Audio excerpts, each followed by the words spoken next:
آپ کی جو قیام مقتدرہ قومی زبان میں ہے بہت ہی اہمیت کا حامل ہے. جیسے ہم نے بقیہ آپ کے قیام یورپ میں اور اس طرح وہ بہت ہی فروٹفل رہے دور کے اعتبار سے بھی. اسی طریقے سے آپ کا جو وہ دور ہے یہ آئینی ادارہ ہے, آئین کے تحت بنا ہے, اور اس میں ڈاکٹر اشتیاق حسین قریشی, وحید قریشی صاحب, ایسے نام کا, ڈاکٹر جمیل جالبی, جی آپ کا نام, افتخار حاری صاحب کا, پھر حالیہ دنوں میں ڈاکٹر رؤف پاریک صاحب رہ چکے. تو اس کی جو صدر نشین ہیں ان کی بھی اپنی اپنی بہت رچ تاریخ ہے ایک لحاظ سے, سب نے اس کو ثروت مند بنایا. تو آپ کا جو ہے دور, اس میں ایک تو جو اس کی میں خود بھی اس ادارے سے 12 برس کسی نہ کسی طریقے سے وابستہ رہا, آپ کے زیر سایہ کام کیا. ہم نے آپ کا وہاں دیکھا کام کہ ایک تو 4-5 والیوم میں پاکستان میں اردو آپ نے مرتب کیا, پیرزادہ صاحب نے غالباً آپ نے اس طرح. اور اس سے بھی پہلے اگر میں پوچھنا چاہوں کہ نفاذ اردو کے حوالے سے جو سفارشات تھیں جو کہ بنیادی مقصد تھا اس ادارے کے قیام کا, تو کیا وہ سفارشات بن پائیں؟ وہ بن پائیں. پہلے ایسے ہوا کہ وحید قریشی صاحب جب تھے تو انہوں نے یہ کام مکمل کر کے رپورٹ پیش کی کہ اب اردو کو دفتری اور سرکاری زبان بنایا جا سکتا ہے. لیکن وہ نہ بنی. کوئی نہ کوئی ہماری جو افسرشاہی ہے وہ کوئی نہ کوئی بہانہ ڈھونڈ لیتی ہے, کیونکہ وہ کچھ سیکھنا نہیں چاہتے. وہی انگریزی جو جیسی کہ جیسی انہیں آتی ہے اسی پہ سے کام چلانے کی کوشش کرتے. تو جب میں آپ کی رفاقت میں وہاں آیا کام کرنے کے لیے تو پتہ یہ چلا کہ اب اور زیادہ مشکل ہو گیا ہے, کیونکہ کمپیوٹر کی ایجاد ہو گئی اور اس سے کمپیوٹر میں اردو کو نافذ کرنے کا جو طریقہ ہے وہ ابھی ہے نہیں. یعنی تو پھر ہم نے کوشش کی, آپ کے علم میں ہے کہ کمپیوٹر پہ بھی اردو کو فعال کرنے کے لیے بہت کام کیا, کی بورڈ وغیرہ بنے, سب چیزیں. تو جب وہ بھی مکمل ہو گیا تو پھر میں نے, شوکت عزیز صاحب اس وقت پرائم منسٹر تھے, تو ان کی کابینہ میں یہ پیش کر دیا کہ سب تیاری مکمل ہے, آئین کی جو ہے وہ خلاف ورزی ہو رہی ہے, آئین کے مطابق ہماری دفتری اور سرکاری زبان قومی زبان اردو ہے. تو ہم نے پوری کر لی, کمپیوٹر تک سب جتنی تیاری تھی وہ مکمل ہے, اب وہ ہم نے نافذ کرنی ہے. تو انہوں نے پھر یہ کیا کہ مرحلہ وار اردو کی نفاذ کے لیے ایک کمیٹی بنا دی. اچھا. جس میں وزیر تعلیم بھی تھے, جس میں اپنا یہ جو ہیڈ کر رہے تھے اس زمانے میں ہماری یونیورسٹیز کی آرگنائزیشن کو, ڈاکٹر عطاء الرحمان, وہ بھی تو وہ اس میں وہ بھی تھے, وزیر تعلیم بھی تھا, کچھ اور وزراء تھے اور ایک سیکرٹری کیبنٹ.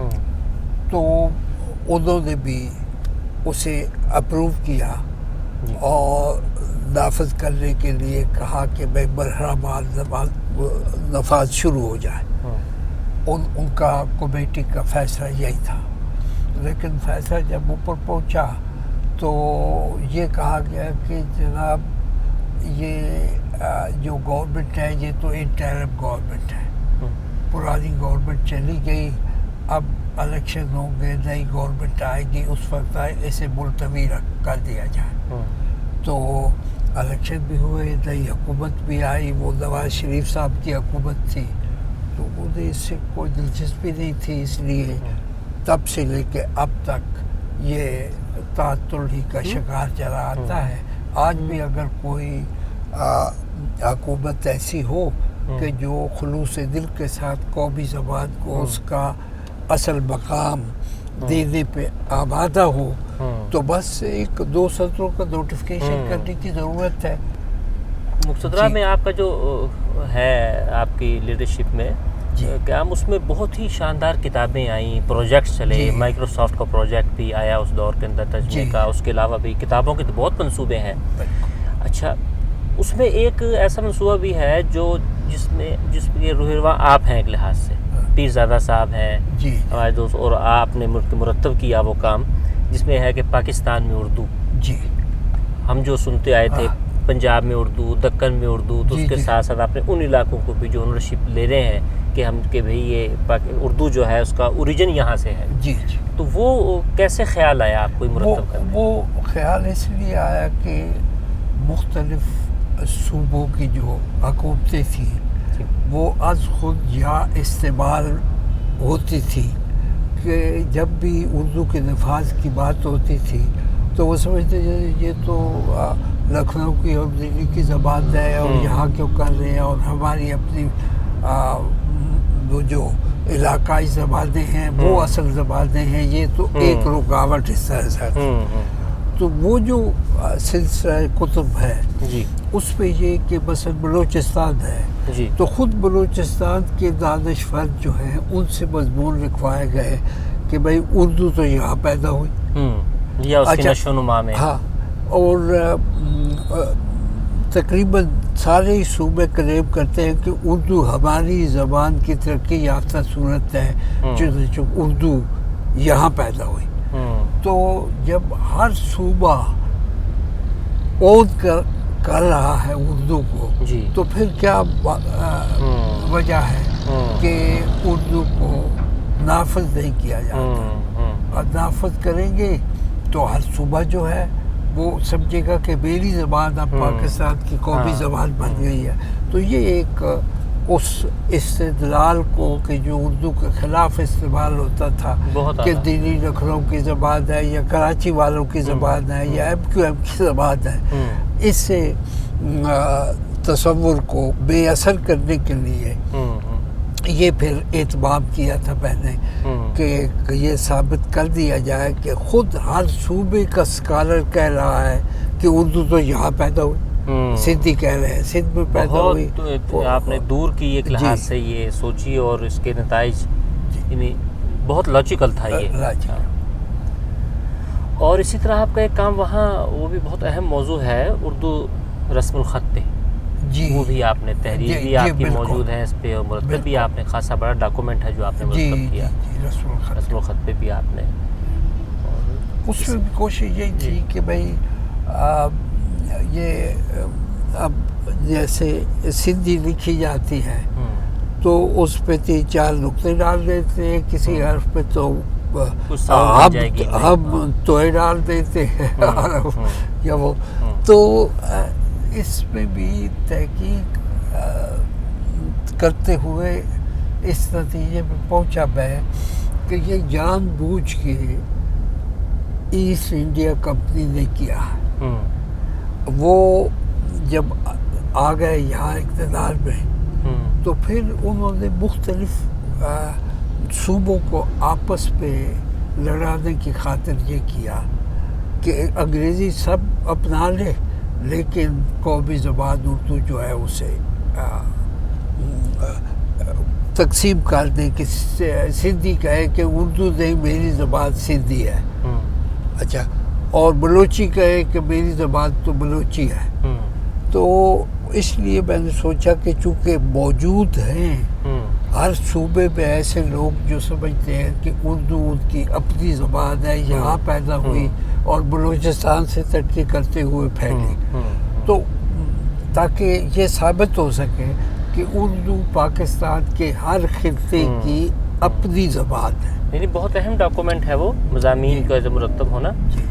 اچھا، ویسے تو آپ کی جو اگر ایک میں ذہن میں آتا ہے کوئی ایک شعبہ آپ کا بیان کرنا ہو تو وہ تعلیم ہی ہے، جس سے آپ ڈائریکٹلی اور پھر انڈائریکٹلی بھی دونوں صورتوں میں رہے. کتاب اور لکھنا اور پڑھنا اور تعلیم سے آپ کا آغاز کالج میں ملازمت سے ہوا، وہاں سے لے کر پھر آپ پاکستان اسٹڈیز کی چیئر کے آپ پہلے چیئر ہیں. آپ آغاز ہوتا ہے آپ سے قائد اعظم یونیورسٹی میں جب شعبے کا آغاز ہوا. پھر آپ یہاں بطور ریکٹر انٹرنیشنل اسلامک یونیورسٹی میں آپ کے مقتدہ قومی زبان کے بعد آپ وہاں.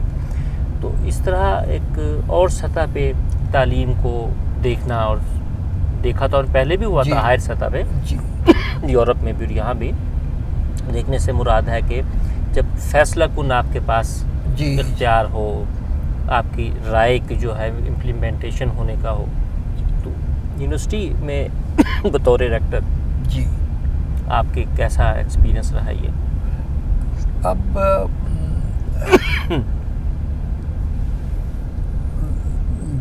افسوس ہوتا ہے یہ خیال کر کے کہ بھئی یونیورسٹی کے فیصلے سعودی عرب میں ہوں.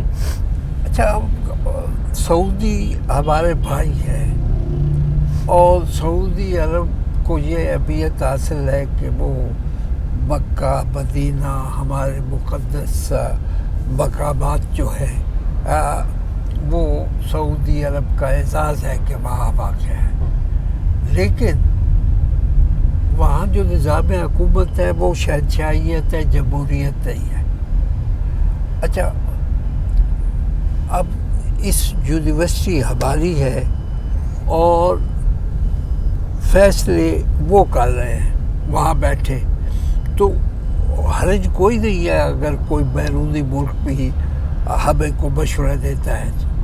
لیکن اگر وہ مشورے ایسے ہوں کہ شہنشاہیت کو دوام بخشنے کی خاطر آپ اس طرح کا اسلام کا تصور پیش کریں، اس کی تعبیر پیش کریں کہ جس میں شہنشاہیت کو اسلامی قرار دے دیا جائے، اور ایسی تعلیم نہ دیں کہ جس کی روشنی میں پڑھنے والے یہ سوچنے لگے کہ اللہ کے دین نے تو، پیغمبر اسلام نے تو صلی اللہ علیہ وآلہ وسلم وہ ہر ایک کو حق دیا ہے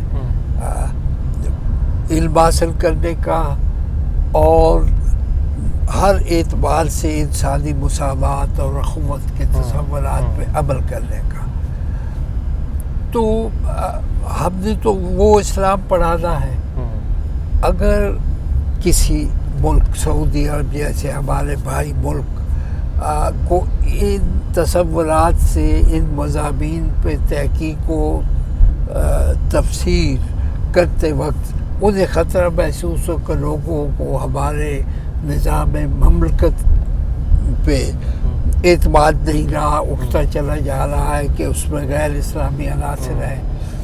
چلیے اس پہلو سے فرض کیجئے کہ قطع نظر کہ ویسے آپ نے بہت قریب سے ان معنوں میں دیکھا ہائر ایجوکیشن کو، ذرا کسی سے بھی واسطہ پڑا ہوگا تعلیم کا، اور آپ کے دور میں تعلیم کا جو پہلو، اور آپ نے پڑھایا ہے M Phil P H D کی سطح کو پڑھایا ہے آپ نے، اردو میں وفاقی اردو یونیورسٹی کے طلباء کو بھی پڑھایا. تو اوورآل ایک ادب کی تعلیم، اور لیکن ان جنرل آپ کا پرسپیکٹو بہت بڑا ہے، اس میں کیا آپ محسوس کیا کہ کچھ گراوٹ آئی ہے پچھلے 10-20 سالوں میں؟ آپ کے وہاں محسوسات کیا ہیں اور کیا تجاویز کیا ہیں؟ بات یہ کہ ہماری تہذیب میں علم و ہنر، ہنر الگ نہیں ہوتا، پہلے علم ہوتا ہے پھر ہنر آتا ہے. اچھا، اب علم نفی کر دی گئی علم کی، ہنر ہی ہنر رہ گئے. اسکل سکھاتے ہیں لوگوں کو روزگار کی.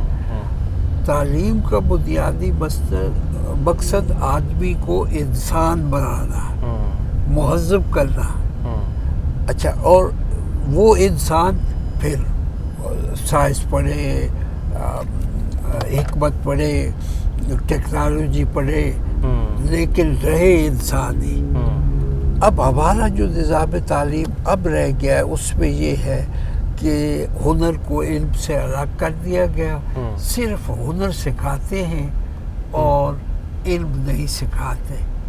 تو ہنرمندی بہت ضروری ہے کسی بھی معاشرے کی تعمیر و ترقی کے لیے، لیکن اگر وہ ہنر مشین کے ہاتھ میں آ جائے گا انسان کی بجائے تو اس سے وہی صورتحال ہوگی جو آج ہماری ہے۔ اب اسلام آباد، راولپنڈی ہی کو دیکھیں تو درجن کے قریب یونیورسٹیاں ہیں، تو یونیورسٹیاں تو نام کی ہیں، لیکن یہ دیکھیں کہ کہیں ادب پڑھایا جاتا ہے، کہیں فلسفہ پڑھایا جاتا ہے، سوشل سائنسز بہت پیچھے گئی ہیں، بہت پیچھے ہے ہی نہیں۔ تو اس لیے ہمیں چاہیے یہ کہ ضرور علم کو ہنر کے ساتھ وابستہ کر کے اپنی نئی نسلوں کو ہنرمند بنائیں، لیکن مشینی ہنرمندی نہیں، انسان ہنرمند انسان بنائیں۔ بلکہ ہنر بھی کتنا سکھایا جا رہا ہے۔ ہاں، چلیے وہ ہنر ہی ہوتا ان معنوں میں، بالکل معروف معنوں میں، جی، تو نہ صحیح آپ نے نشاندہی فرمائی کہ نہ صرف کی تقسیم ہو گئی، اور سوشل سائنسز تو بالکل ہی بیک فٹ پہ ہمارے دیکھتے دیکھتے بہت، اور ہیومینٹیز یعنی جن سبجیکٹس کو انسانی علوم کہا جاتا ہے تو بھئی ہیومینٹیز کو بھی قائم رکھے۔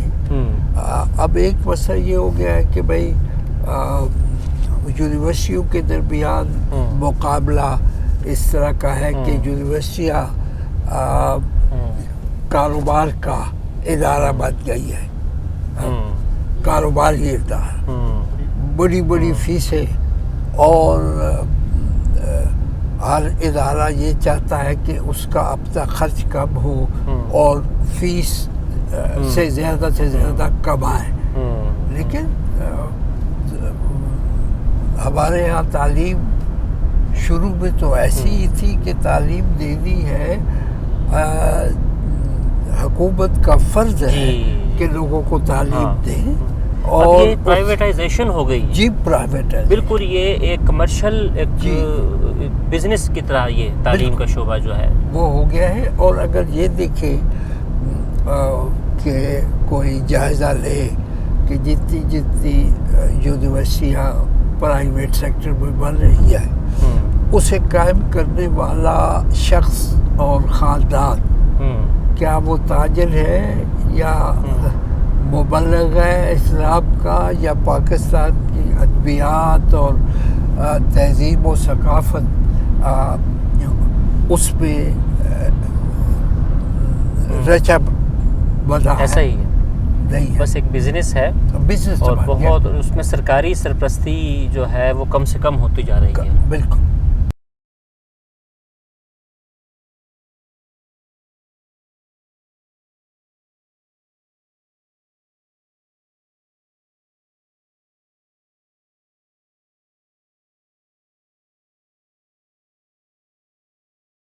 سر ہم نے جیسے پہلے بات کی تھی جی کہ تقسیم ہندوستان کے حوالے سے، میرا خیال ہے ہمیں کچھ سوال آپ جیسے دانشوروں سے کرنے چاہیے۔ آج نوجوان نسل بھی یہ سوال کر رہی ہے اور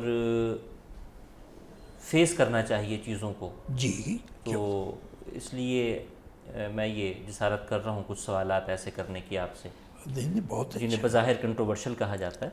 مثلا تقسیم ہوئی، جی، تقسیم ٹھیک ہے، ظاہر ہے کہ وہ اس کے مطابق ہے، دو قومی نظریہ سارا کچھ، لیکن اگر یہ محض مسلمانوں کے لیے تھی تو آدھے مسلمان تو ہندوستان رہ گئے، اور جہاں تحریک پاکستان آغاز ہوا جن علاقوں سے، یا جو بہت مرکزی کردار تھا جن کا، یو پی سی پی وغیرہ، وہ تو حصہ بھی نہیں بنے۔ مزید آئرنی یہ ہوئی، تو وہ پھر ان مسلمانوں کو کس پہ چھوڑ کے ہم آئے ہیں؟ مجھے مولانا ابوالکلام آزاد کی وہ جامع مسجد دہلی کی تقریر یاد آ رہی ہے، وہ تاریخی الفاظ ہیں جس میں بہت اچھی کہ کس کے یہ تم ہجرت کے مقدس نام پہ، جو ان کے مشہور الفاظ ہیں۔ تو بہرحال یہ سوال ہیں، ہم چاہ رہے ہیں کہ اس پہ آپ اب جس طرح آپ نے حوالہ دیا ابوالکلام آزاد صاحب کا، تو ابوالکلام آزاد اور دارالعلوم دیوبند کا جو سارا ہی مدرسہ ہے، جی اور اس کی قیادت وہ متحدہ ہندوستان چاہتے تھے. حسن مدنی کا جو مولانا مدنی اور ابوالکلام آزاد جی دونوں کے دونوں آل انڈیا کانگریس کے رہنماؤں میں شامل تھے. جی اور آل انڈیا کانگریس کا جو تصور تھا سیاست کا وہ یہ تھا کہ ہندوستان متحد رہنا چاہیے. ٹھیک. اب اس کے مقابلے میں اقبال کا جو تصور تھا وہ یہ تھا کہ ہندوستان ایک ملک نہیں ہے، ایک بر صغیر ہے جس میں کئی قومیں اور کئی ممالک شامل ہیں. تو جہاں تک مسلمانوں کا تعلق ہے، مسلمانوں کے اکثریت کے علاقوں میں مسلمانوں کی حکومت ہوگی، نیا ملک بنے گا. اچھا، اب یہ جو نیا ملک بنا تو اس کے بعد فسادات شروع ہو گئے. اب یہ پرامن طریقے سے پورے بر صغیر کی آزادی اس طرح سے چاہ رہے تھے اقبال اور قائد اعظم کہ جہاں جہاں لوگ ہیں، جہاں مسلمان اکثریت میں ہیں، وہاں ان کی حکومت ہو، ان کا نیا ملک بنے. حیدرآباد ہے، جی کہیں ہے، اور اسی طرح سے جو جہاں ہندوؤں کی اکثریت ہے انہیں حق پہنچتا ہے کہ وہ اپنی حکومت بنائیں. اور دونوں جگہ جمہوری انداز سے لوگوں کی رائے سے یہ عمل آگے بڑھایا جائے اور نتیجے پر پہنچا جائے.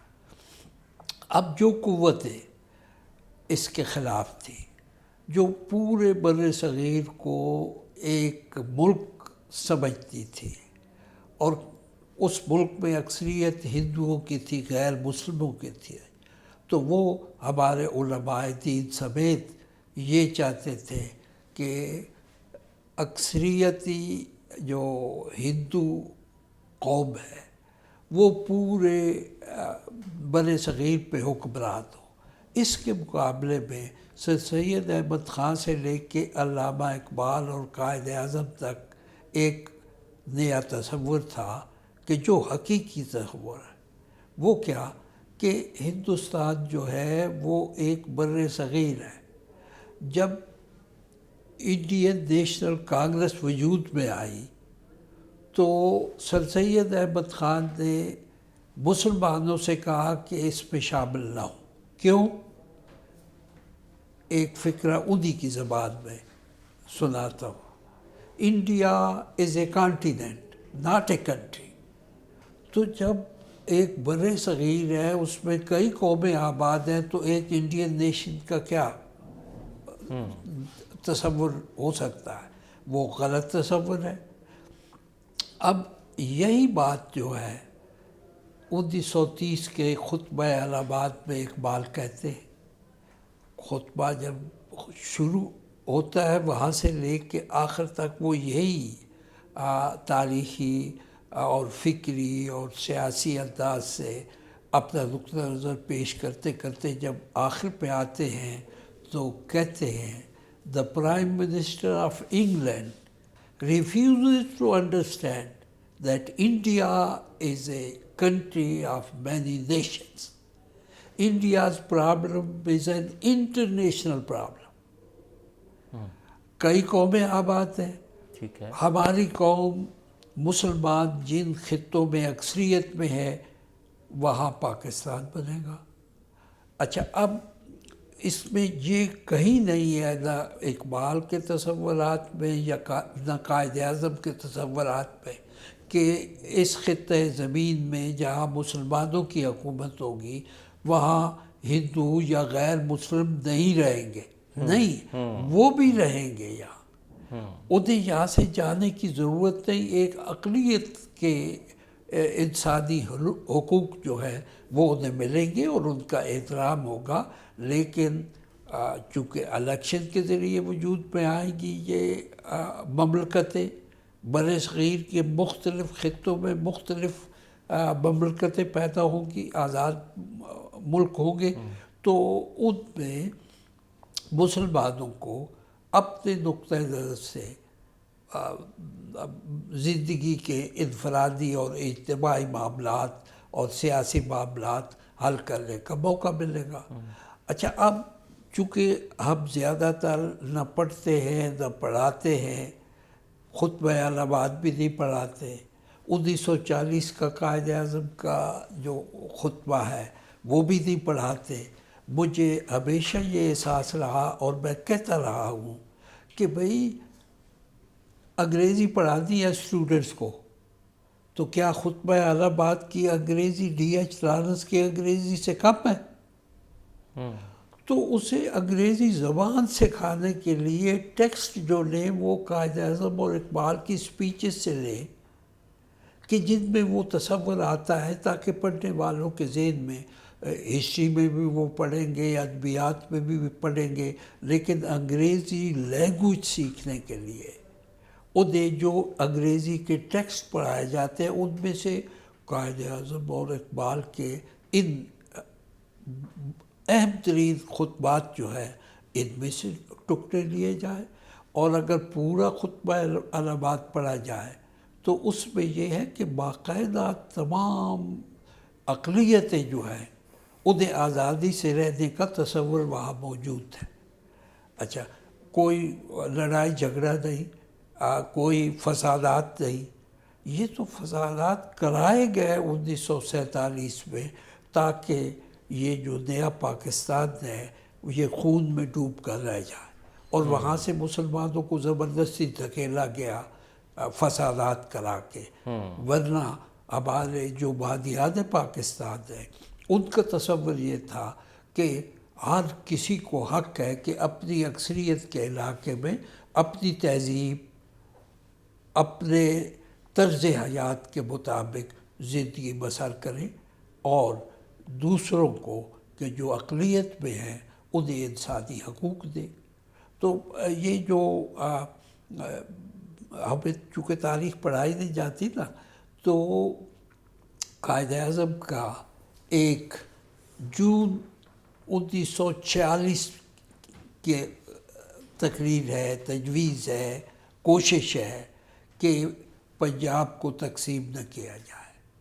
اچھا، سکھوں سے انہوں نے یہ کہا کہ ہم آپ کو پاکستان میں انٹرنل اٹانومی دیں گے، آپ کیوں ہندوستان میں جاتے ہیں؟ آپ پنجاب میں ہیں، پنجاب ہمارے ساتھ ہے، آپ بھی آ جائیں تو آپ کو انٹرنل ساورینٹی۔ اچھا، بہت اہم بات ہے، اور زیادہ بلڈ شیڈ ہوا بھی پنجاب کی وجہ سے پنجاب میں کرایا گیا اس طرح سے، اچھا، تاکہ خود میں ڈوب جائے۔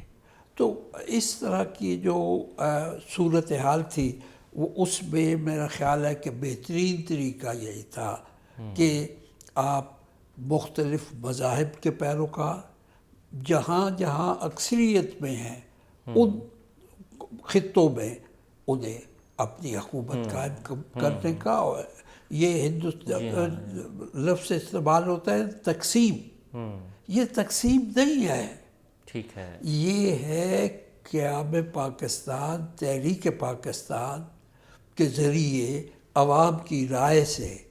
کیا کوئی ٹینک پہ فوج آئی تھی جس نے پاکستان بنایا؟ 1946 میں الیکشن ہوئے، ان انتخابات میں اکثریت نے پاکستان کے حق میں ووٹ دیا، ان کی اجتماعی رائے کو فوراً امپلیمنٹ کرنا چاہیے تھا، لیکن ہوا کیا کہ round table conferences, cabinet missions, بھئی الیکشن ہوئے ہیں، لوگوں نے رائے دے دی ہے، اب انگریزوں کا کام یہ ہے حکومت کا کہ لوگوں کی اجتماعی رائے کے مطابق ممالک قائم کریں اور جائیں واپس، اور آپس کے تعلقات ان کے ٹھیک رہیں۔ اصل میں ہوا یہ ہے کہ تقسیم کا لفظ آتے ہی، بٹوارے کی بات ہوتے ہی ہمارے ذہن میں فسادات آ جاتے ہیں، جی جی، اور ہم سمجھتے ہیں جیسے فسادات اس تقسیم کا لازمی حصہ تھے۔ جی جی، اگر فسادات کا ہم تصور کریں کہ یہ نہ ہوتے جی جی، تو یہ بہت پرامن طریقے سے جو ہے اور آپس میں ہمسائے کے تعلقات ایک دوسرے کے ساتھ رہتے۔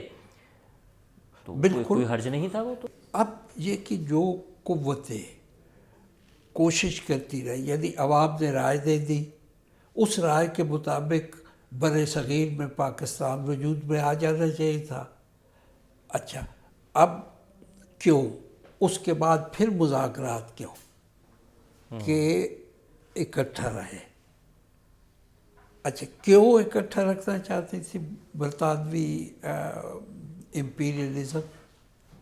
اس کا جواب ہمیں مل جاتا ہے کہ 1930 کا خطبہ الہ آباد جب دیا اقبال نے، تو اگلے روز ٹائمز لندن میں یہ ایڈیٹوریل چھپا کہ ہمیں خیال کرنا چاہیے اور خبردار رہنا چاہیے کہ اقبال جس خطۂ زمین پہ سیپریٹ مسلم نیشنہڈ کی بنیاد پہ نیا ملک قائم کرنا چاہ رہے ہیں، اس کے ویسٹ ورلڈ ساری دنیا اسلام پھیلی ہوئی ہے، تو یہ ایک چھوٹی سی سلطنت نہیں ہوگی، پھر اس کا اثر پورے ایسٹ پر پڑے گا، ویسٹ پر پڑے گا.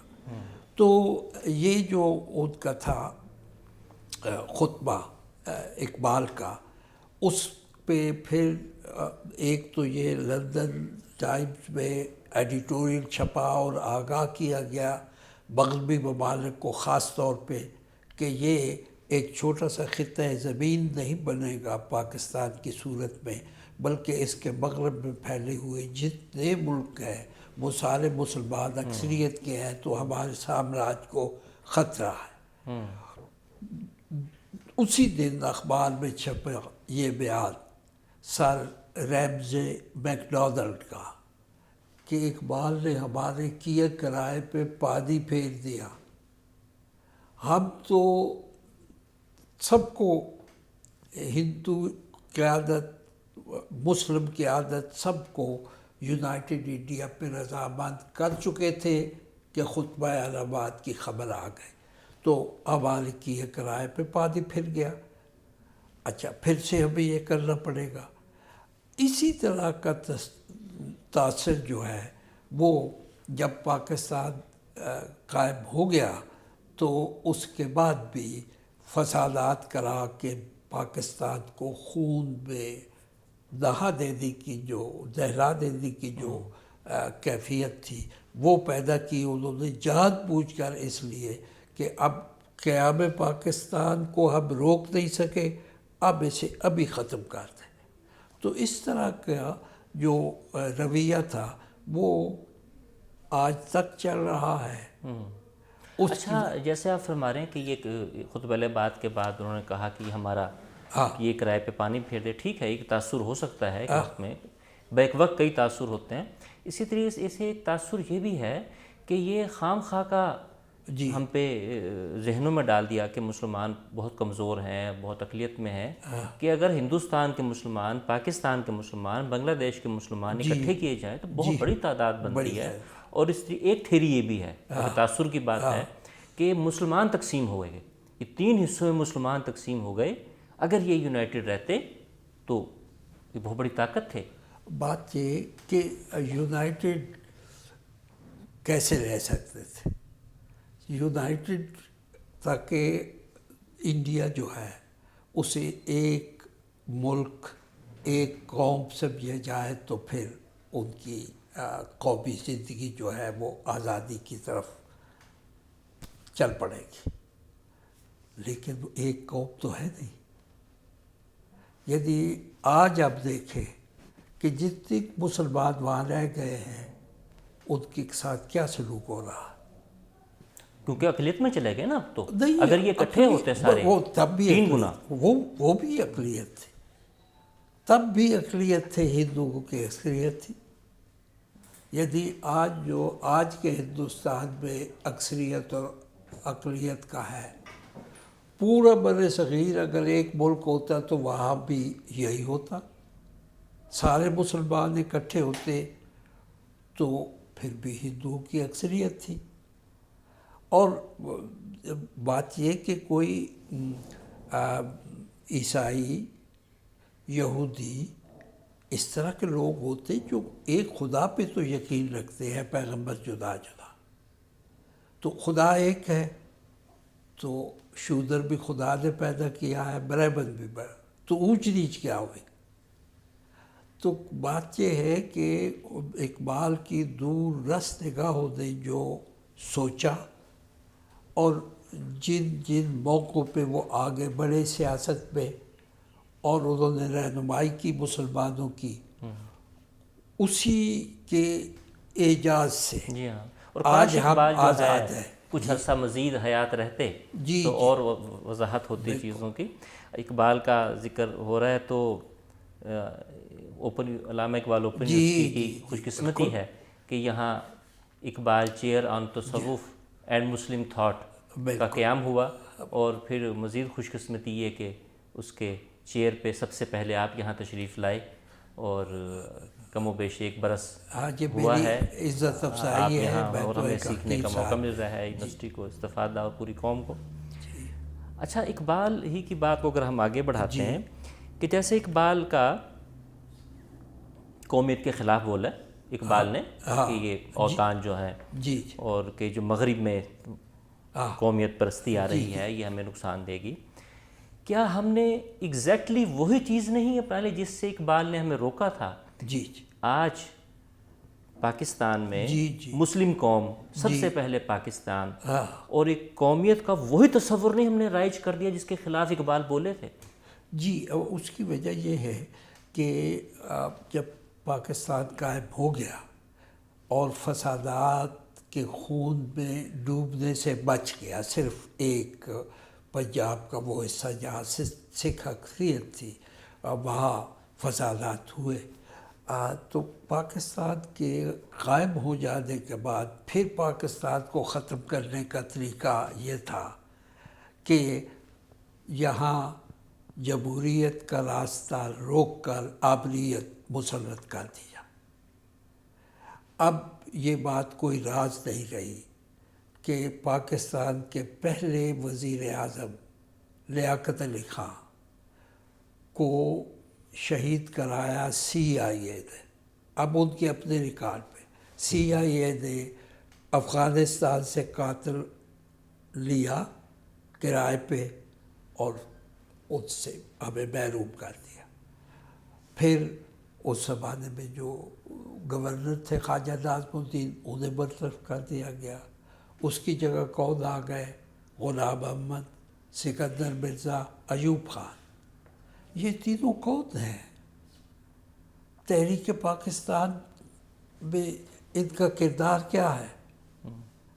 یہ انگریزوں کی غلامی پہ نازاں ہیں، عوام سے دوری پہ نازاں ہیں، اسلام کی صحیح تفہیم و تعبیر سے عاری ہیں، تو یہ کس نے نہ بٹھائے ہمارے اوپر؟ انہی قوتوں نے، امپیریلسٹ قوتوں نے، جنہوں نے تحریک پاکستان کی مخالفت کی۔ اب آگے چلتے کہ جب پاکستان بن گیا، فسادات کے باوجود نہ مٹ سکا، تو پھر یہ قیادت ہم سے چھین لی گئی، جسے پتہ تھا کہ پاکستان کے تصور اور تحریک کے خواب و خیال کیا تھے۔ انہیں چھین لینے سے وہ خواب و خیال ختم ہو گئے، اور انگریز کی فوج میں چپ راست کرنے والے، انگریز کی جو اپنا ادھی وفاداری کرنے والے بیوروکریٹ، وہ ہم پہ مسلط ہو گئے۔ اب تک مسلط چلے آ رہے ہیں، وقفوں سے یہ ہوتا ہے۔ اچھا، اب ملاؤں کا کردار اس میں دیکھیں کہ اسلام کی 2 تعبیریں تھیں۔ ایک کے مطابق یہ کہ اسلام اجازت دیتا ہے کہ بر صغیر متحد رہے اور ہندوؤں کا غلبہ رہے، یہ لوگ تھے۔ اچھا، اب ان لوگوں کی جو باغ ڈور جو تھی وہ پاکستانی عوام کے پاس نہیں تھی، وہ تو تھی سامراج کے پاس، اور سامراج ہی سمجھتا تھا یہ، اور اس کا آج تک یہ نصب العہد چلا آ رہا ہے کہ پاکستان نہ رہے زندہ، مٹ جائے. کیوں؟ کہ پاکستان کی جو مغربی ساری دنیا پھیلی ہوئی ہے، ایشیا کی، سینٹرل ایشیا کی، وہ ساری جو ہے متاثر ہوگی اقبال کے تصورات سے. لیکن سر معذرت حق، کب تک ہم یہ راگ الاپتے رہیں گے سازش والا، بیرونی سازش والا؟ یہ 75 سالوں میں ہم یہاں تک پہنچے ہیں، اور کچھ بھی ہو جائے ہمارے ملک میں، یہاں کسی طرح کا بھی مسئلہ ہو چھوٹا یا بڑا، ہم کہتے ہیں کہ یہ فلانے ملک نے کروا دیا، یہ اس کی سازش ہے، یہ یہود و نصارہ کی سازش ہے، یہ ہنود کی سازش ہے. خود ہمیں بھی تو کچھ اختیار تھا. بات یہ ہے کہ بھئی اگر کسی قوم سے اس کی لیڈرشپ چھین لی جائے اور باہر سے آئے ہوئے لوگ سامراج کے وفادار غلام بٹھا دیے جائیں تو صورتحال یہی ہو سکتی ہے. یعنی مستقبل جو ہے ایک لحاظ سے. اچھا آپ دیکھیں کہ بھٹو نے، ذوالفقار علی بھٹو نے کوشش کی نا، جی کیا ہوا اس کے ساتھ جو لیاقت علی خان کے ساتھ ہوا؟ تو ہوتا یہ چلا آیا ہے کہ اب یہ دیکھیں کہ یہ جمہوریت اور اس کی بات نہیں کر رہا میں، آبریت کی. لیاقت علی خان نے پہلے جب امریکہ کی کوئی بات نہیں مانی، جب وہ دورے پہ گئے واپس آئے، انہوں نے تمام مشرقی ممالک کی کانفرنس شہید. بھٹو نے لاہور میں سارے مسلمان ملکوں کی کانفرنس کرائی، شہید. اب یہ آمریت یا جمہوریت کا مسئلہ نہیں ہے. بھٹو کا سب سے بڑا مددگار اور معاون اس میں شاہ فیصل تھے. میں آج تک نہیں بھول سکتا کہ وہ جب جمعہ آیا تو شاہ فیصل اور بھٹو اور جو اپنا باہر سے آئے ہوئے تھے حکمران مسلمان ممالک کے، وہ اگلی صف میں جب دعا کا وقت آیا تو یقین جانے اتنے نمایاں آنسو کے ساتھ شاہ فیصل رو رہے تھے. کیا ہوا ان کے ساتھ؟ لیاقت علی خان گئے، بھٹو گئے، شاہ فیصل گئے. کیوں گئے؟ شہنشاہیت سے انہیں کوئی خطرہ نہیں تھا، انہیں ایک مرد مومن سے خطرہ تھا، اسے ختم کر دیا. تو یہ سازشیں آج تک پنپتی چلی آ رہی ہیں، اور ہمیں یہ غور کرنا چاہیے اس بات پہ کہ جو بھی آدمی مسلمانوں کی آزادی کی بات کرتا ہے، ان کی خودی کی تعبیر میں سرگرم ہو جاتا ہے، وہ کسی نہ کسی سازش کا شکار ہو کے بات تدارک بھی چاہیے اس کا. جی جی. تو ایسی قیادت اللہ کرے آئے جمہوری راستے سے. اچھا اقبال ہی کی بات کو اگر ہم آگے بڑھائیں جی کہ اقبال کے نام پہ ادارے ہیں، جی جی، اقبال اکیڈمی وغیرہ اور سارا کچھ، کبھی کبھی لگتا ہے کہ اقبال کے ساتھ ہم نے کئی زیادتیوں میں سے ایک زیادتی یہ کی کہ اقبال ایک فنکار بھی ہیں، جی شاعر ہیں، جی جی، مطلب کہ بلند پایہ تو کیا عالمی سطح کے ہیں. جی جی، بڑے یونیورسل. اچھا ایک تو ہم نے یہ کیا کہ انہیں محض فلسفی شاعر بنایا، ان کے فن کو نظر انداز کرتے ہوئے جی فلسفی شاعر. اچھا بھئی اگر ہم نے فلسفہ پڑھنا ہے، مشہور بات ہے یہ، تو پھر ہم اقبال کو کیوں پڑھیں؟ اگر فلسفہ لینا ہے ہم نے جی جی، پھر بہرحال لے لیں، پھر رومی لے لیں جہاں سے اقبال نے عرض کیا.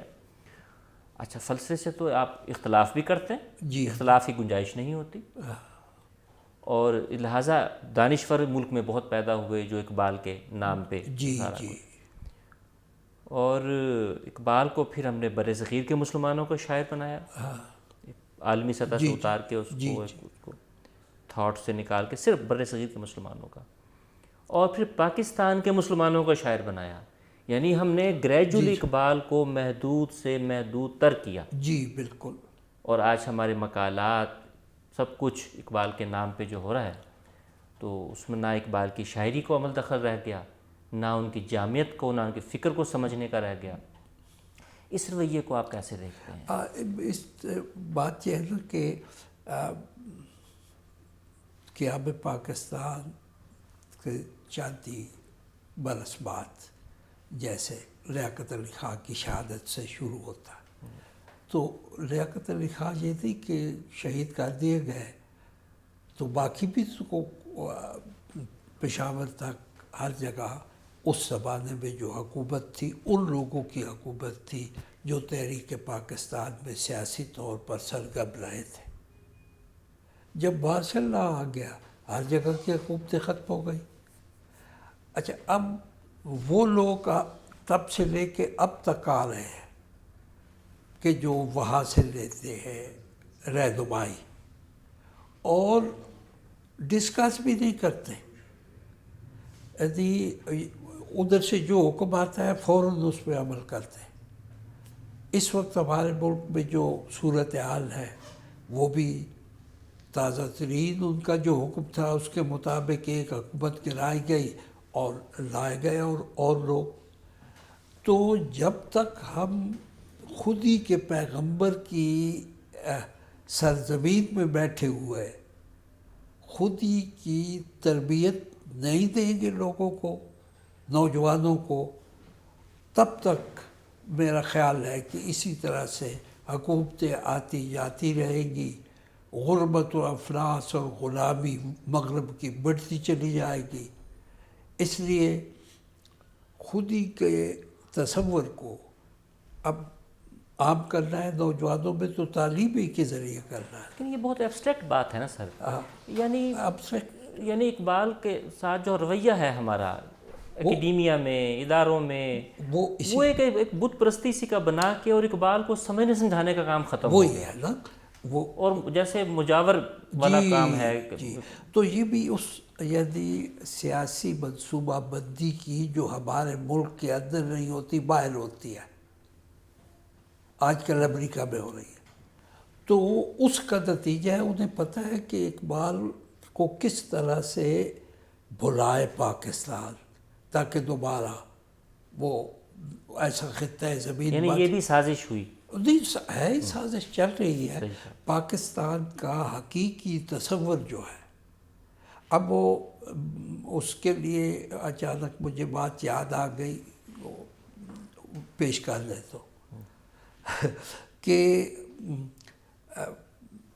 جب لیاقت علی خان ابھی تھے، قائد اعظم تھے، پاکستان قائم ہوا، جب پاکستان کا قیام عمل میں آیا تو پاکستان کے اندر پہلی جو تقریر تھی قائد اعظم کی، خود قائد اعظم کے دفتر میں بیٹھے ہوئے ایک بیوروکریٹ نے اسے سینسر کر دیا. ڈان اخبار صرف تھا جس نے پوری چھاپی اور احتجاج بھی کیا کہ بادی پاکستان کی تحریک. اچھا اب پاکستان قائم ہوا کیسے؟ الیکشن کے ذریعے، عام انتخابات کے ذریعے. انتخابات میں پارٹی کا ایک منشور تھا. جب بھی الیکشن ہوتا ہے ہر پارٹی کا اپنا مینیفیسٹو ہوتا ہے. پاکستان بنا تو مسلم لیگ کی پہلی جو پاکستان میں کانفرنس تھی اس میں قائد اعظم نے لینڈ ریفارمز کمیٹی بنائی. اب لینڈ ریفارمز کمیٹی بناتے وقت انہوں نے یہ نہیں کہا کہ یہ اسلامی ہے یا غیر اسلامی ہے، لیکن خبر چھپی، میں نے ڈان میں دیکھی ہے، پرانی ڈان میں، تو فرنٹ پیج پہ خبر لینڈ ریفارمز کمیٹی کی، اگلے کالم میں 100 سے زیادہ علماء دین کا فتویٰ کہ لینڈ ریفارمز از روئے شرع حرام ہے.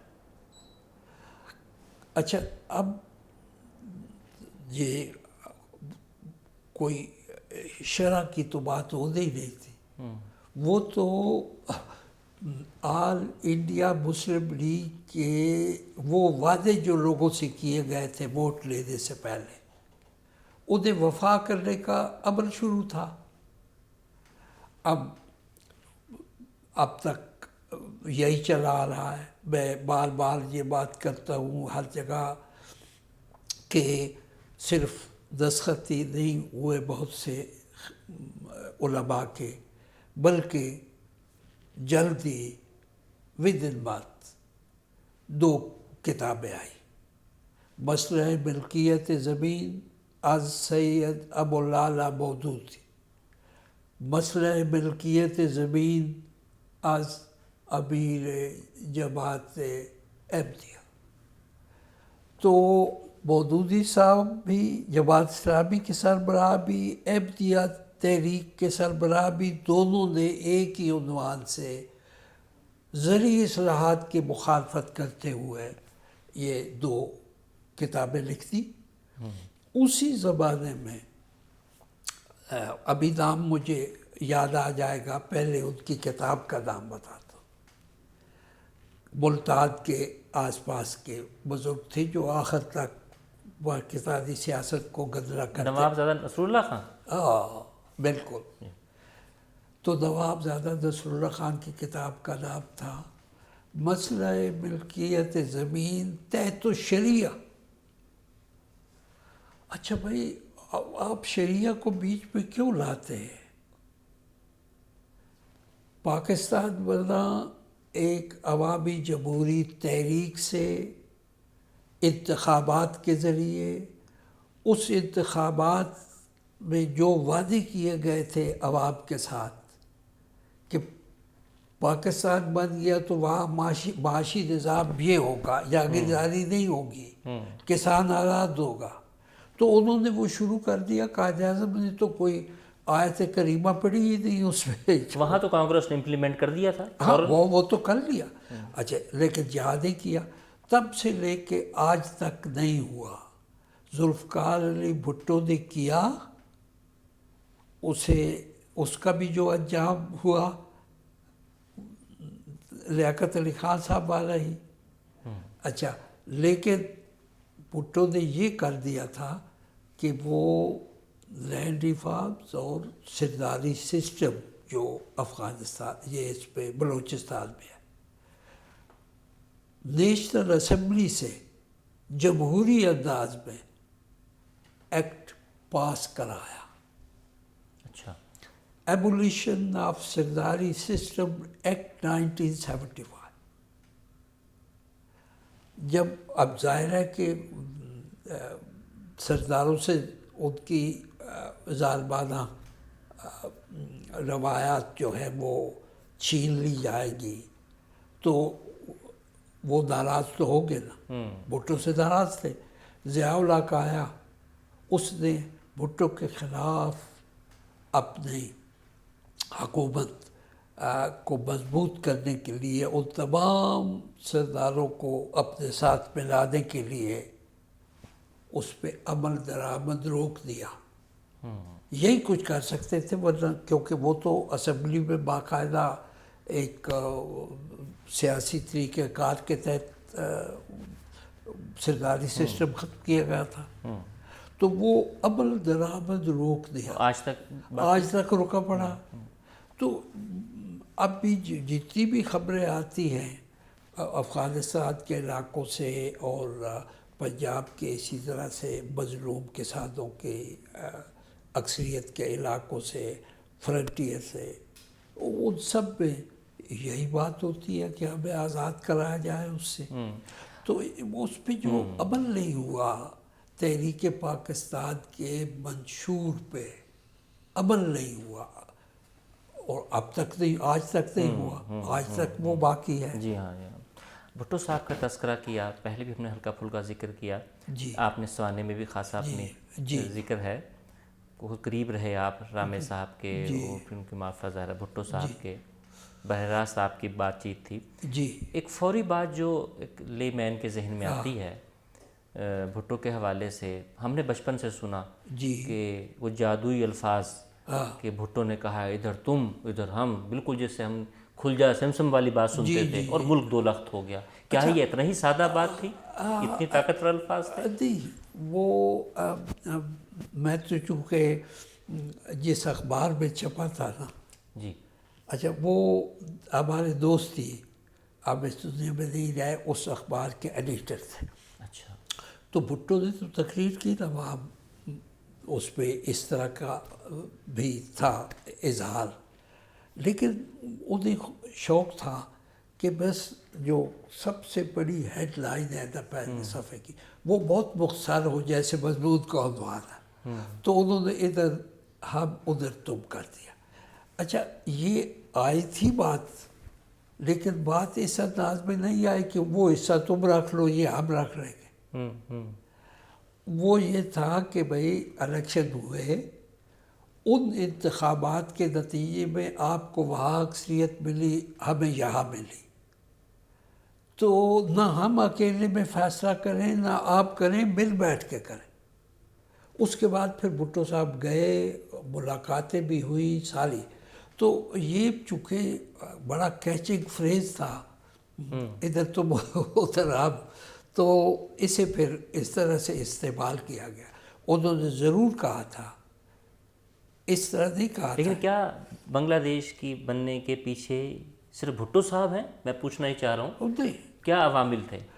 دیکھیں بہت سے عوامل تھے، لیکن سب سے زیادہ ایوب خان جو ہے وہ سمجھتا تھا کہ اگر ایسٹ پاکستان الگ ہو جائے، وہ لوگ بہت لمبی لمبی تقریریں کرتے ہیں، سخت الفاظ بولتے ہیں. ہاں، تو مغربی پاکستان کے لوگ جو ہے وہ فوج کی قیادت پہ راضی رہیں گے ہمیشہ. اچھا، اس کا ایک ثبوت الطاف کور جو ان کے سیکرٹری تھے، ان کی ایک چھوٹی سی کتاب ہے کالموں کی، اس کا عنوان انہوں نے رکھا گوہر گذشت. اچھا، الطاف گوہر ایسٹ پاکستان گئے ایز بہت پہلے، یعنی جب اس میں آئے بیوروکریسی میں، تو وہاں انہوں نے کام کیا تھا بہت، تو ان کے دل میں ہمدردی بہت تھی وہاں کے لوگوں سے. تو وہ گئے دورے پہ، واپس آئے تو ایوب خان سے کہا انہوں نے کہ سر بڑا اچھا وہاں بھی ایک بلڈنگ جو ہے بلڈنگ بن گئی ہے، یہ کانسٹیٹیوشن ایوینیو جو ہمارا ہے نا، تو وہاں بھی کانسٹیٹیوشن ایوینیو اور وہ بلڈنگ بن گئی ہے. تو بڑی خوشی ہوئی دیکھ کے، وہ اسے دیکھ کے تو لگتا ہے وہی بلڈنگ یہاں بنی ہے. تو لیکن یہ کہ وہاں سٹاف کوئی نہیں، بند پڑی ہوئی ہے. تو چونکہ اس طرح سے بات ہو رہی تھی جیسے ہماری ہو رہی ہے، تو بڑی بیزاری سے ایوب خان نے کہا او یارا انہیں ساڑھے نال نہیں ہو رہنا. اچھا، اب یہ بالکل پنجابی میں جو انہوں نے کہا ایوب خان نے، انہوں نے ایسے ہی ودن کا بات کوٹ کر دیا. طے تھی بات جیسے. ہاں، تو مطلب ہے کہ ہمارے ہاں کی جو فوجی انتظامیہ تھی وہ یہ سمجھتی تھی کہ سیاست ہمارا حق ہے، لیکن ادھر شور بہت مچاتے ہیں لوگ. اچھا، اس کی ایک وجہ یہ بھی تھی کہ وہ جو لینڈ ریفارم کمیٹی بنائی تھی قائد اعظم نے، جی، اس کی سفارشات اس وقت پنجاب سمیت 5 صوبے تھے پاکستان کے. جی، تو صرف صوبہ مشرقی پاکستان نے انہیں امپلیمنٹ کیا تھا. اچھا، امپلیمنٹ کیا. ہاں، وہ ان پہ عمل کر دیا اور جاگیرداری ختم کر دی. ادھر چاروں کے چاروں صوبے جو ہیں وہ انہوں نے نہیں کیا.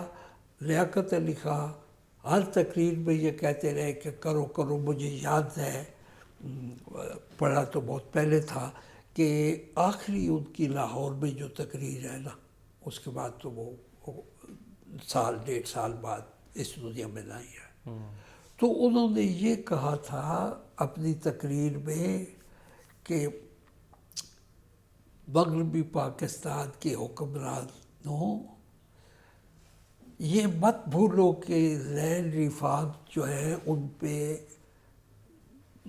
عمل نہ کر کے تم پاکستان کو خوشحال بنا سکو گے. جلد از جلد ان زرعی اصلاحات پہ عمل کرو. اگر آج عمل نہیں کرو گے تو ڈرو اس وقت سے جب کسان آپ سے ساری کی ساری زمین چھین لے گے. تو اس کے بعد وہ بھی گئے، کسانوں کو تو کچھ نہ ملا، لیکن پتہ چلا کہ نواب زادہ لیاقت علی خان اس نے منع کر دیا تھا کہ اب میں صرف لیاقت علی خان ہوں، نواب زادہ نہیں. لکھنؤ میں، آگرہ میں، دہلی میں، کرنال میں ان کے محلات تھے. لیکن جب وہ شہید ہوئے تو پتہ چلا کہ انہوں نے تو کوئی ان زمینوں کے اور ان مکانوں کے لیے کچھ کہا ہی نہیں تھا کہ مجھے اس کے جب شہید ہوئے تو پتہ چلا کہ ان کی فیملی کے پاس رہنے کا اپنا مکان بھی نہیں ہے. اچھا، یہ لوگ تھے کہ جنہوں نے پاکستان بنایا. تو باقی پاکستان کی تحریک کا جو منشور تھا آل انڈیا مسلم لیگ کا، اس پہ عمل شروع کر دیا تھا قائد اعظم نے. اور قائد اعظم رخصت ہوئے اللہ کے حکم سے اور ہماری انتظامیہ کے احکامات کے تحت اور CIA کے احکامات کے تحت لیاقت علی خان کو شہید کرا دیا گیا. اور جیسے میں نے پہلے بھی کہا کہ صرف یہی ایک شہید نہیں ہے، بھٹو کو بھی اسی وجہ سے شہید کیا گیا، شاہ فیصل کو بھی اسی وجہ سے شہید کیا گیا. تو اب نجات کا راستہ پورے مشرق کے لیے ایک ہی ہے کہ اپنی خودی کی تعبیر کریں. اور خودی کی تعبیر کی جب بات ہوتی ہے تو ایک تو فلسفیانہ انداز ہے، لوگ اس طرح سے لکھتے لکھاتے ہیں اور بات کرتے ہیں کہ پڑھنے والا عام آدمی سمجھ نہیں سکتا. لیکن اقبال نے عام آدمی کے لیے بھی یہ کیا ہے کہ جو ان کی مثنوی ہے، پس جماعت کرد اے اقوام شرق، تو اس کا جو آخری حصہ ہے اس پہ کہتے ہیں مانگے تانگے کے ریشم پر اپنے خنجر کو ترجیح دو. مانگنا تانگنا بند کرو، جو کچھ اللہ نے تمہیں دیا ہے اسی پہ ایسی پلاننگ کرو کہ اسی پہ گزارا کر. ہاں، اس پہ تو یہی خودی ہے، بنیاد ہے ہی نہیں. جی، یہ تو پہلے دن سے بنیاد رکھی جاتی تو یہ. جی بالکل. اچھا، اس موضوع سے ہم نکلتے ہوئے، اچھا آپ کا ایک بہت موضوع جس پہ آپ نے غور و فکر کیا، لکھا، مباحث ہوئے، خطوط لکھے، وہ ہے کلچر کا مسئلہ. جی. اور 70 کی دہائی میں تو یہ بہت عروج پہ تھا. جی جی. اور مختلف مکتبہ فکر کے لوگ اس پہ لکھ رہے تھے اپنے اپنے زاویے سے. سبت حسن ہوں، شمیم احمد ہوں، سلیم احمد ہوں، یہ سارے لوگ، انتظار حسین، احمد ندیم قاسمی، یہ سارے وہ لوگ ہیں جن کا آپ سے بہت ہی قریبی رہا. تو ایک تو آپ کی کچھ خط کتابت رہی شمیم احمد سے بھی، انہوں نے رد عمل دیا آپ کی، وہ کیا ہے بات، کیا رد عمل تھا، وہ کیا چلی. اور پھر اس سے متعلق ایک اور بات ہے، وہ میں بعد میں کرتا ہوں. اب وہ آپ نے ذکر کیا تھا محمد اسد عسکری کا اور ساتھ انتظار حسین تک جتنے لوگ اس سماج میں تھے، وہ لوگ پاکستان کے حق میں تھے. تحریک پاکستان کے دوران بھی انہوں نے آل انڈیا مسلم لیگ کا ساتھ دیا. جب پاکستان بن گیا تو پھر انہوں نے پاکستانی ادب، اسلامی ادب، اس طرح کی تحریکیں شروع کی جو تھوڑا وقت چلی اور پھر لوگ بھول بھال گئے انہیں. تو انہیں جو تصور ان کا اسلام کا تھا وہ روایتی اور رسمی ہی تھا. تو جو تصور وہ لے کے آئے تھے اسلام اور پاکستان کا، اقبال کے تصورات اس کے مقابلے میں بہت انقلابی تھے. تو وہ کوشش کرتے تھے کہ لوگ اقبال کو بھولے اور ان کے تصور کو اپنا لیے جائے پاکستان میں. اچھا. یہ خواہش اچھی خواہش تھی، لیکن لوگ اقبال کا تصور بھول نہیں رہے تھے. چنانچہ انہوں نے اس طرح کی تحریریں پھر کتابیں شائع کرنا شروع کی کہ جس سے وہ ثابت کرنا چاہتے تھے کہ اقبال ایک شاعر ہی ہے، کیوں اسے اتنی شہرت اسے کیوں دی جا رہی ہے، اور اقبال لوگ کیوں کر رہے ہیں، اقبال کے تصور کو پاکستان میں حقیقت بنانے کی جو آوازیں بلند ہو رہی ہیں. تو میں صرف اس سارے گروپ کے میں سے سلیم احمد اس کی ایک کتاب کا نام آپ کو بتا دوں، اقبال ایک شاعر. جی ہاں. اچھا، اب اس کا مطلب کہ سوائے شاعر کے اقبال کا نہ کوئی سیاست میں تعلق ہے، نہ کوئی فلسفے میں ہے، نہ کوئی پاکستان کی تحریک کی قیادت کرنے میں ہے. بس اقبال کو ایک شاعر سمجھے، جس طرح باقی شاعروں پہ کتابیں لکھی جاتی ہیں شعر و حکمت کے حوالے سے، اس پہ ہو. یہ اقبال کو پیغمبر کیوں بنا رہے، ان کا نقطہ نظر یہ تھا. لیکن اب یہ ادیبوں کا ایک حلقہ ہے، جی. دوسرا حلقہ ترقی پسندوں کا ہے. تو ان کا بھی تصور اس طرح کا تھا کہ اقبال کیوں کرتے ہیں، کارل مارکس کیوں نہیں کرتے. مارکسی ادیب تھے، اس طرح کے ادیب تھے.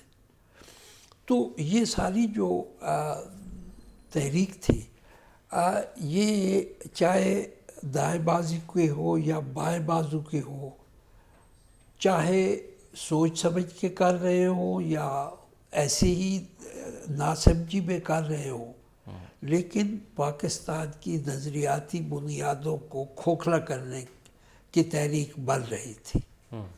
تو اس کے لیے سب سے بڑی یہ کہ کہے جی بس جس طرح غالب کو پڑھتے ہیں، میر کو پڑھتے ہیں، اقبال کو بھی پڑھے شاعر کی حیثیت سے، باقی اس کی کوئی بات نہ سنے کہ پاکستان بنایا ہے تو اسے اب مضبوط بھی کرو، اور جس نے پاکستان کا تصور دیا تھا اس تصور کو حقیقت بنایا اسلامیان ہند نے.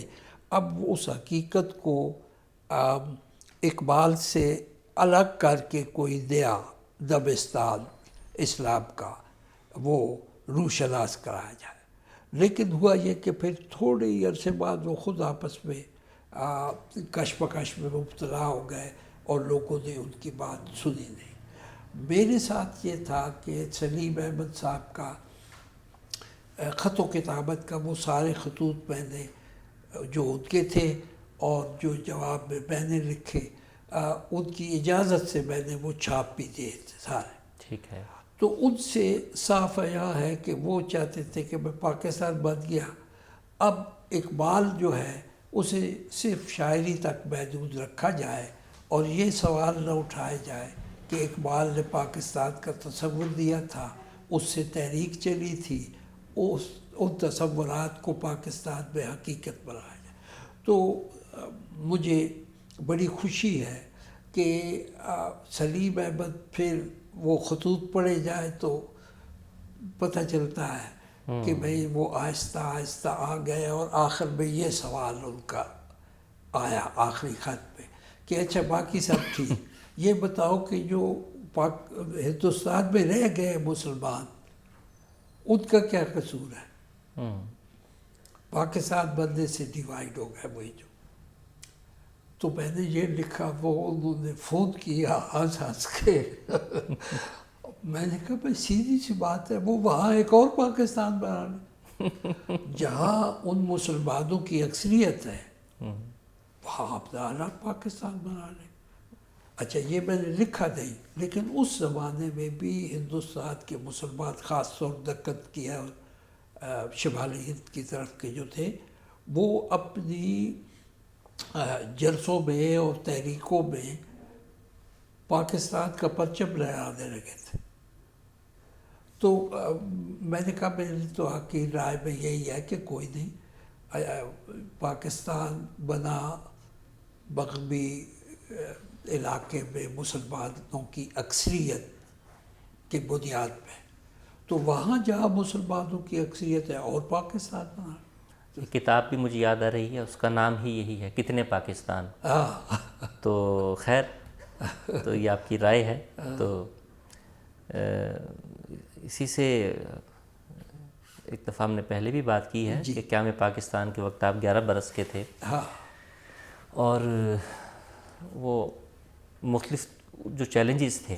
ایک تو آپ نے اپنے خطے کی بات کی جو بہت ہی پیاری بات تھی کہ جو کیمپ تھے یہاں سے واپس جانے والوں کے، جو مائیگرینٹ تھے، وہاں آپ کے علاقے سے لوگ، تلہ گنگ سے لوگ خوراک راشن لے کے جاتے، اور ان کے لیے وہاں یہ بہت منفرد بات ہے اس پس منظر میں بلڈ شیڈ جتنا تھا. تو لیکن پاکستان کو اس وقت بہت چیلنج تھے. آپ اس وقت نوجوان تھے، اگلے آنے والے برسوں میں آپ نے کالج میں جانا تھا، تو وہ بھی ارلی ڈیز کے جو مسائل ہیں ایک نئی مملکت کے، وہ آپ نے یقیناً دیکھے. اور وہ بتائیے کچھ ہمارے لیے انسپریشن ہو. وہ ایک تو یہ ہے کہ بھئی میں اس پسماندہ علاقے کے ہی ایک پسماندہ گاؤں میں چونکہ پیدا ہوا، پلا بڑھا، اور جب پاکستان بنا اس وقت تک سوائے 2.5 میل ہمارے گاؤں سے تلہ گنگ تھا جہاں ہائی اسکول تھا، اس میں پڑھتا تھا. اس کے علاوہ کہیں نہیں گیا. تو اتنا چھوٹا تھا، اور والدین بھی وہی رہتے تھے، گاؤں بھی سارے رشتہ دار بھی گاؤں میں تھے، تو تعلیم کیا تھا. تو اس لیے میں نے اس وقت بھی یہ بات کی تھی کہ میرے تجربے اور مشاہدے میں بس اتنا سا چھوٹا سا خطہ تھا. لیکن وہاں یہ ہے کہ ایک تو یہ بات جو آپ نے بتا دی، دہرانے کی ضرورت نہیں، کہ لوگوں میں کوئی نفرت نہیں تھی. اور میں نے ایک کتاب میں بھی لکھا ہے واقعہ کہ مجھے بچپن کی ایک ہی یاد ہے کہ جب میری والدہ نے مجھے بڑے غصے میں بہت پیٹا. وجہ کیا تھی؟ وجہ یہ تھی کہ ہمارے محلے میں ہی کوئی 15-20 قدم پہ ایک میرے کلاس فیلو اوم پرکاش کا گھر تھا. تو وہ اوم پرکاش اور میں ایک ہی چونکہ جماعت پہ پڑھتے تھے، تو شام کو کھیلتے کھیلتے بھی وہ ہندو مسلمان لڑکے اکٹھے ہی کھیلتے تھے. تو ایک دفعہ اس کے گھر میں نا وہ اور میں کھیل رہے تھے. اب میری جو پشت تھی وہ ادھر تھی جہاں ان کے سین میں وہ کھانے پکانے کا چوکا تھا، چوکا ہی کہتے تھے اسے.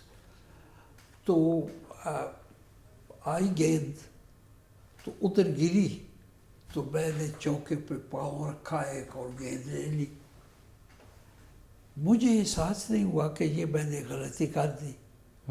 وہ ان کا چوکا جو ہے وہ ناپاک ہو گیا، مسلمان کا قدم وہاں آنے پہ. اس نے بھی نہیں کچھ کہا، صرف یہ کہا کہ اچھا اب تھک گیا ہوں میں تو پھر کل کھیلیں. میں گھر آ گیا. وہ جب میری والدہ کو پتہ چلا کہ میں نے ان کا چوکا جو ہے وہ ناپاک کر دیا، پاک کرنے کے لیے اسے دھونا، پھر اس پہ مٹی کی وہ لپائی کرنا، کرنا. وہ رات ہے، کھانا کہاں پکائیں گے، تو پہلے اسے یہ کرنا.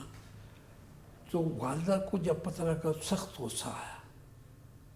تو انہوں نے کہا کہ وہ مجھے تھپڑ بھی مارے اور کہیں بے وقوف، تمہیں یہ نہیں پتا کہ تم نے اس غریب عورت کا کام کتنا بڑھا دیا. واہ واہ، سبحان اللہ. اچھا، تو وہ ایک وقت تھا. اور تب مجھے پتہ چلا کہ یہ کیونکہ اب تو اپنے مسجد میں اور اپنے عزیز و رشتہ داروں کو سکول میں کھیلنے کے لیے بعض اوقات یعنی اتنا خیال رکھنا کہ دوسرے کی ایک بظاہر غلط بات کو بھی کسی بھی نوعیت کی ہو اس کو تسلیم کرنا، اس کی. اور وہ کہتا کہ بھئی یہ اب وہ شام ہو گئی ہے، سردیوں کا موسم ہے، اب وہ غریب عورت وہ سارا صاف کرے گی، اس پہ لپائی کرے گی، تو اب پوچھا لیپا تو اس کی وجہ سے باقی دیکھو.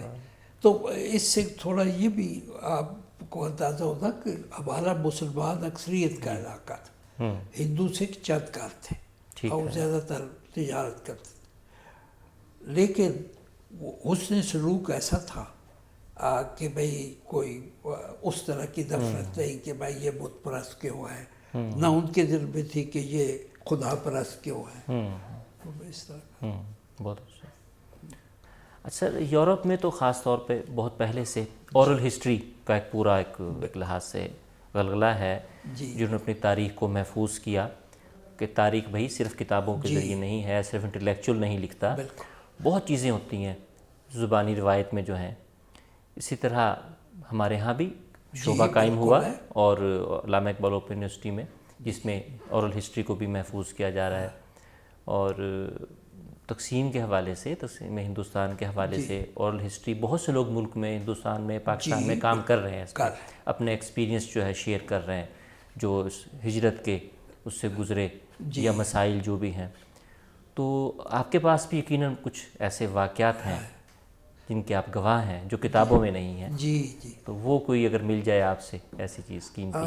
ایسے بہت سے جو واقعات ہیں، ان میں سے ایک جو مجھے کبھی نہیں بھولتا، اور وہ ہے ماسٹر تارا سنگھ کا یہاں آنا حسن ابدال میں، اور یہاں کا جو ڈویژنل انفارمیشن آفس تھا، اس نے مجھے اور منو بھائی کو یہ ذمہ داری دے کہ ہم ان کے ساتھ ساتھ جہاں جاتے ہیں ان کے ساتھ رہے. یہ اندازاً کس سن کی بات ہوگی؟ یہ ہے جب میں یہ گارڈن کالج میں میرے خیال 68 کی بات، 67 68 کی بات ہے. تو منو بھائی اور میں اس کے ساتھ تھے. تو ویسے تو وہ ہجوم میں رہے، حسن ابدال کی جتنی بھی ان کی زیارت گاہ تھی اور ان کے ساتھ. لیکن جب وہ اپنے گاؤں گئے، راول پنڈی ہی میں ان کا ایک چھوٹا سا گاؤں ہے، میں نام بھول رہا ہوں، تو اس وقت صرف میں اور منو بھائی ساتھ تھے. تو وہاں جب وہ اپنے گاؤں پہنچے تو زار و قطار رونے لگے. اچھا، اب ہم چپ انہیں روتا دیکھ رہے ہیں، اپنے شہر کو دیکھتے ہیں. تو جب موقع ملا ہمیں بات کرنے کا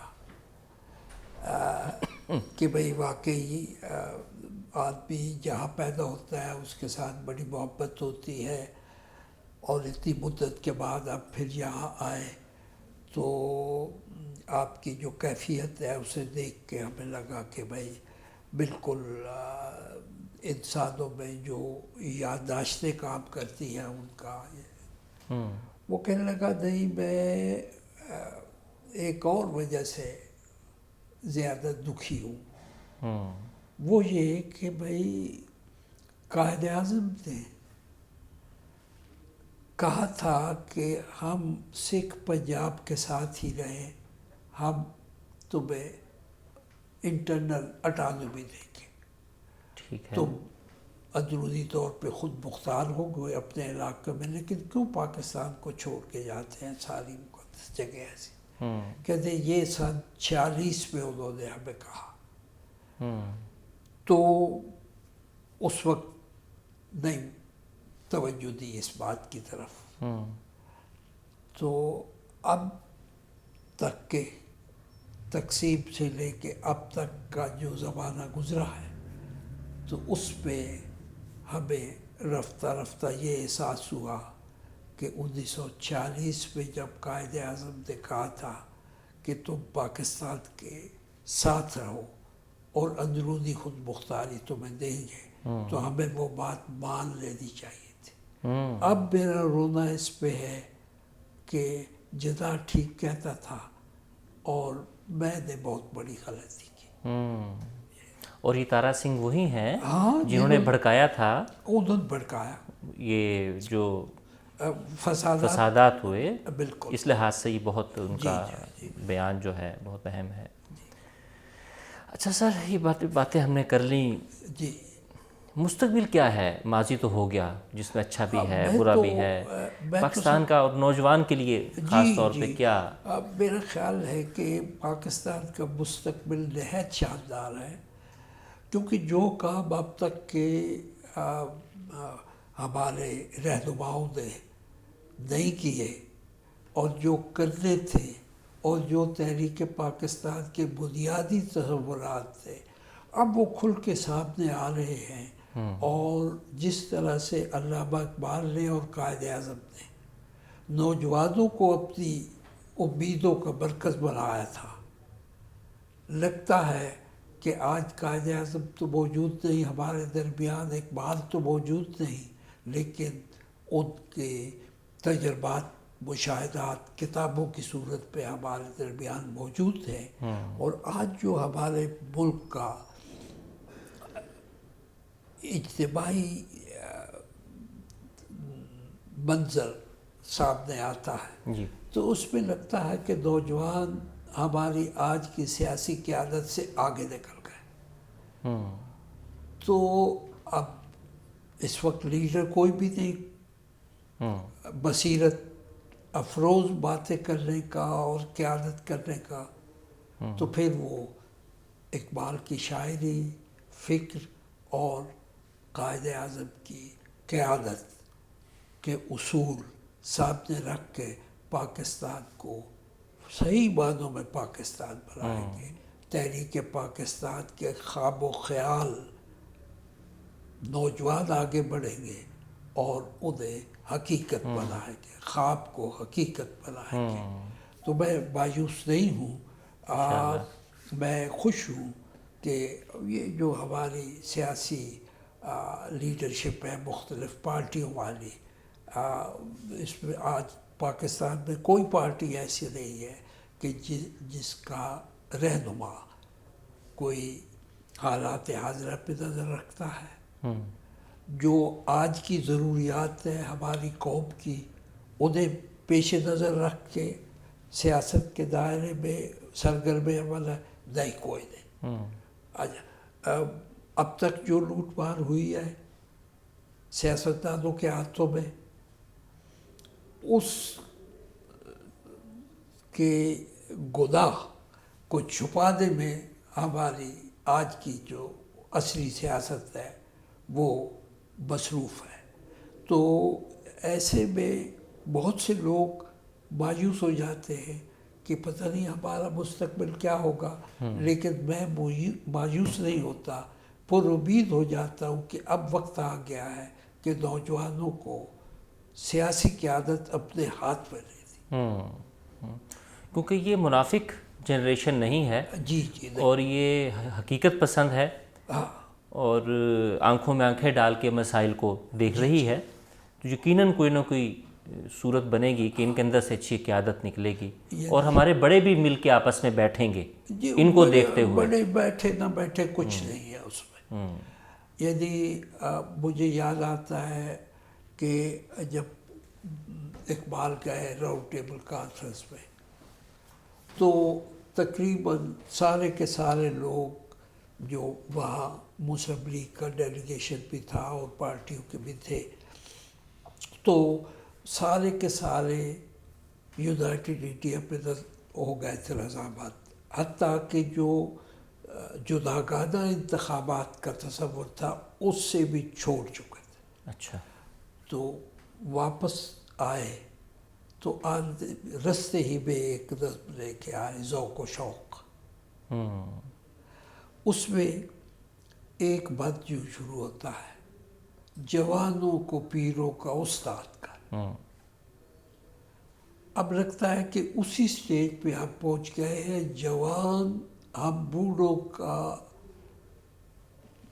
راستہ اپنانے کی بجائے خود راستہ تلاش کریں گے، اور پھر ہم بوڑھے مجبوراً ان کے ساتھ ہوں گے، اور دنیا بھر کی بصیرتیں آج ان کے پاس ہیں، انٹرنیٹ کی بدولت اور اس کی بدولت، کتاب کی بدولت۔ لیکن ہمیں بزرگوں کی، آپ جیسے بزرگوں کی رہنمائی بہرحال چاہیے یہ نوجوانوں کو بھی چاہیے، میری نسل کو بھی چاہیے، اور بہت ہی ایسی بصیرت افروز آپ سے گفتگو ہوئی، طویل گفتگو ہوئی، جس میں ہم نے ماضی بھی دیکھا، حال بھی دیکھا، اور مستقبل کی بھی آپ نے نوید سنائی. تو بہت شکر گزار ہوں آپ کا، ادارہ بھی شکر گزار ہے کہ آپ نے وقت دیا، اور انشاءاللہ آپ سے گفتگو بھی آگے چل کے بھی مزید ہم کریں گے. جی تو انشاءاللہ بہت خوشی ہوگی جب بھی بات ہوتی ہے، آپ سے کچھ سیکھتے ہیں. بہت شکریہ، بہتر. خدا حافظ. خدا حافظ. اچھا.